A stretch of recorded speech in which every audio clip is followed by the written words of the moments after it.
ముఖ్యమంత్రి గారు ఒక ప్రాజెక్టును రివ్యూ చేయడం ఆయన బాధ్యత. అది రాజకీయ జోక్యం ఎట్లయితది? రివ్యూ చేయడము, త్వరితగతిన ప్రాజెక్టును పూర్తి చేయడము, ప్రజలకు త్వరితగతిన నీళ్లు ఇవ్వడం అనేది ఒక బాధ్యతాయుతమైన ప్రభుత్వం చేసే పని. అది రాజకీయ జోక్యం అనరు. It is the responsibility of the chief minister and the government. So ఈరోజు విషయం చూస్తూ ఉంటే, ఈ రిపోర్ట్ను చూస్తూ ఉంటే మరి అదైతే పూర్తిగా ట్రాష్ లాగా ఉంది, బేస్లెస్ లాగా ఉంది. చరిత్రలో ఇట్లాంటి కమిషన్లు, రాజకీయ వేధింపుల కోసం చాలా కమిషన్లు రిపోర్ట్లు ఇచ్చినాయి. అవేవి న్యాయస్థానాల్లో నిలబడలేదు. ఇందిరాగాంధీ గారి మీద కూడా అప్పటి జనతా ప్రభుత్వం షా కమిషన్ వేసింది.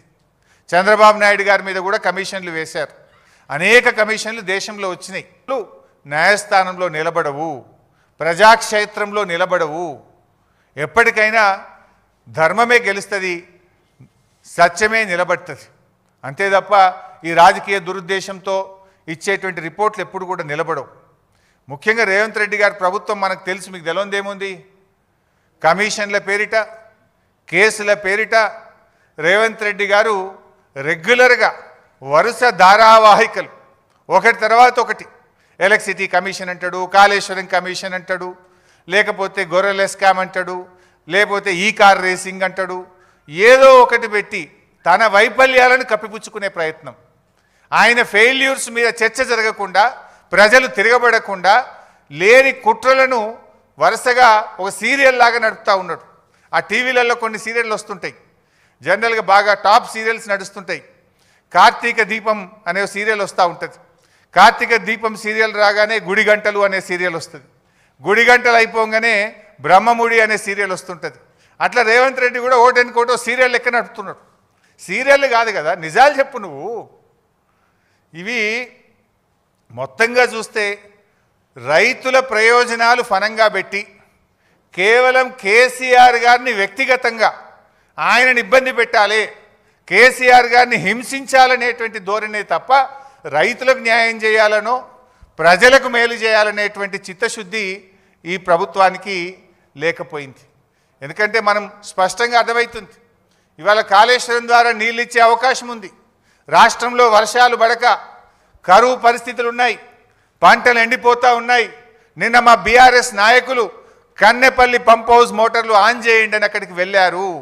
మోటార్లు ఆన్ చేసే అవకాశం ఉంది, నీళ్ళు ఇచ్చే అవకాశం ఉన్నా కూడా ఈరోజు కావాలనే రేవంత్ రెడ్డి గారు ఈరోజు నీళ్ళు ఇవ్వకుండా రైతుల్ని ఇబ్బంది పెడుతున్నటువంటి పరిస్థితి ఉంది. మీరు చూస్తే తమ్మిడిహట్టి అని నిన్న చెప్పే ప్రయత్నం చేసిండ్రు. మరి 7 ఏళ్ళు మీరే అధికారంలో ఉన్నారు కదా. 2007 నుంచి 2014 దాకా కాంగ్రెస్ ప్రభుత్వమే అధికారంలో ఉంది కదా. తమ్మిడిహట్టి దగ్గర దమ్మిడి పని కూడా ఎందుకు చేయలేదు?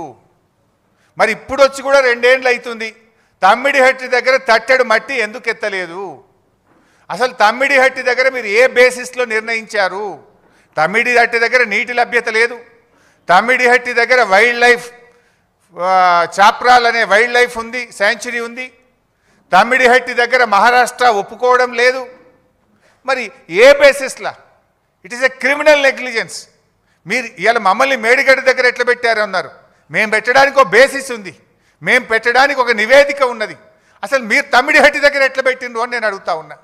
ఎన్ని పచ్చి అబద్ధాలు మాట్లాడతారంటే ఈ కాంగ్రెస్ నాయకులు. నాటి నుంచి నేటి వరకు అదే గోబల్స్ ప్రచారం.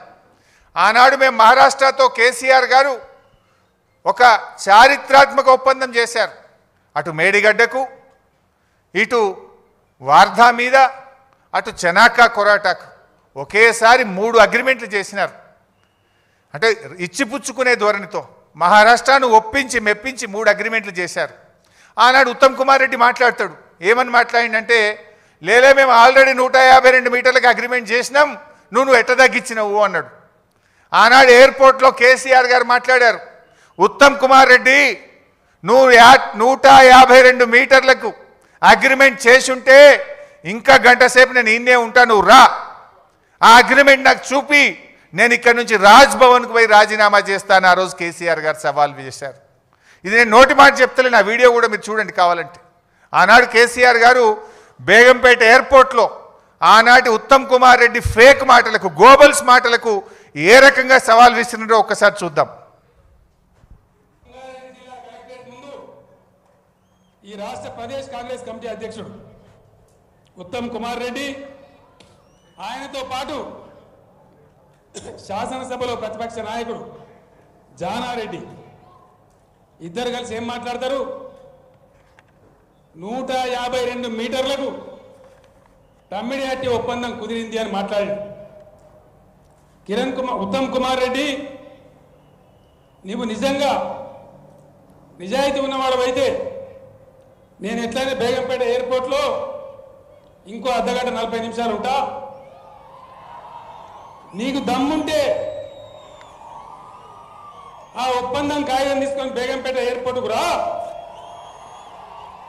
ఒకవేళ అది నిజమే అయితే ఇక్కడి నుంచి నేను ఇంటికి పోను, రాజ్భవన్కు అయినా రాజీనామా సమర్పిస్తాను మనవి చేస్తా ఉన్నాను.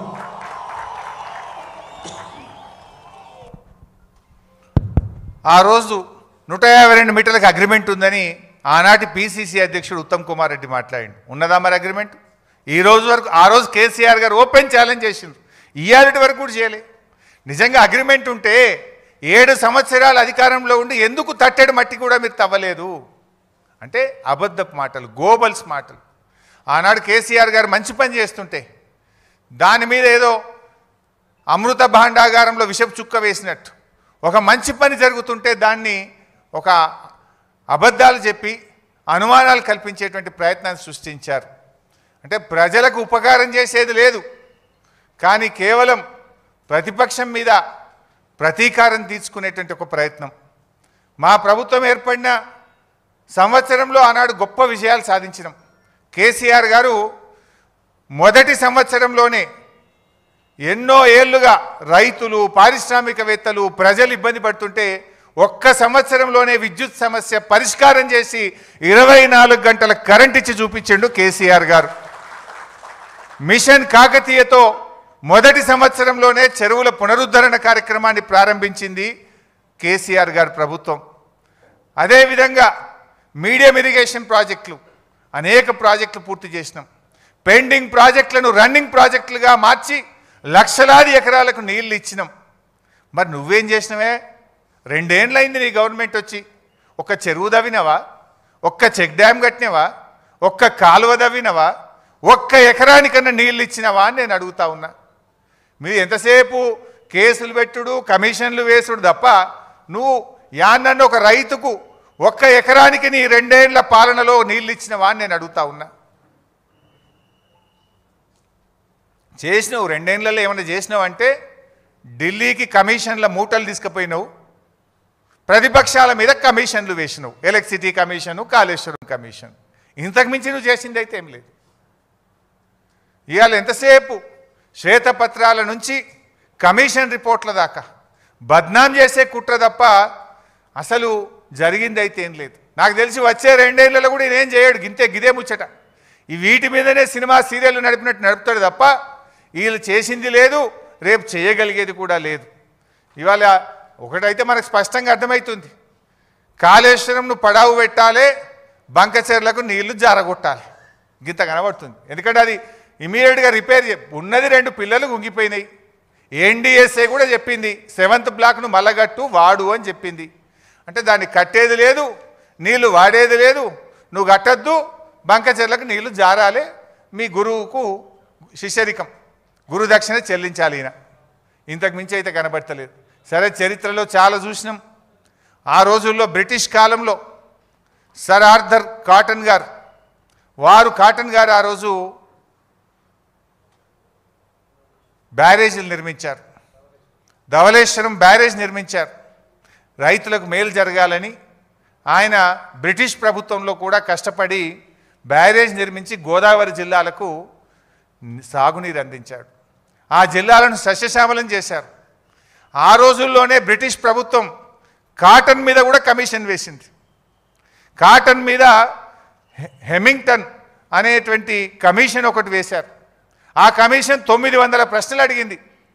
ఏది బ్యారేజీ కట్టి నీళ్ళు ఇచ్చినటువంటి కాటన్ గారిని 900 ప్రశ్నలు అడిగి చాలా కాలం వేధించింది. కానీ ఏం జరిగింది? లాస్ట్కు ఇప్పటికీ కూడా సర్ ఆర్థర్ కాటన్ గారు ఆ గోదావరి జిల్లాల ప్రజల గుండెల్లో నిలబడి ఉన్నాడు. ఈరోజు కూడా ఆయనని ఇప్పటికి కూడా దేవుళ్లాగా కొలుస్తూ ఉంటారు. నేను ఇప్పుడు ఈరోజు చెప్తా ఉన్నా, డెఫినెట్గా కేసీఆర్ గారు కూడా రేపు చరిత్ర పుటల్లో తెలంగాణ ప్రజల గుండెల్లో శాశ్వతంగా నిలిచిపోతాడు. ముమ్మాటికి కాళేశ్వరం తెలంగాణకు వరప్రదాయినే. తెలంగాణ భవిష్యత్తుకు ఒక గుండెకాయ లాంటిది కాళేశ్వరం.